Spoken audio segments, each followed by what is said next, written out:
nghe nó suy ý từ bom lâu rõ bêu gì ghé nè Christmas cười nam ngầu lệ ra để xin nuôi tua kê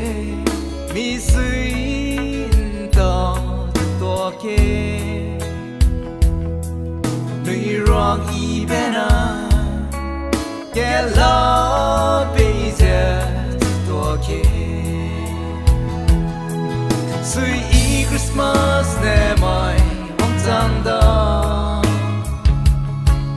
Get chính nghe nó suy ý từ bom lâu rõ bêu gì ghé nè Christmas cười nam ngầu lệ ra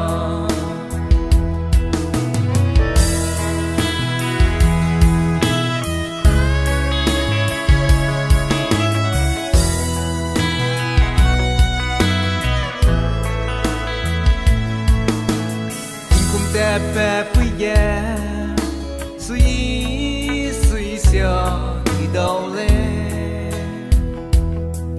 รับเป็นแค่แน่ที่มีแต่หนุ่ย都ได้ดูสุยอีคริสต์มาสแต่ไม่หวังจังดาแค่จริงแค่เราสุยอีจะบำเล่า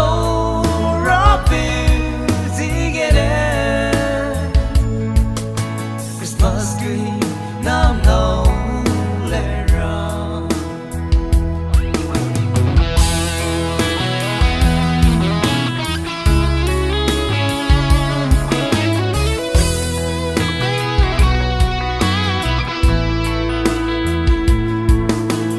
Nghe lạc kê y xeo tí mò Christmas bè nhẹ tìm đi kê Em mai nai ram hăng ghé suy ý lòng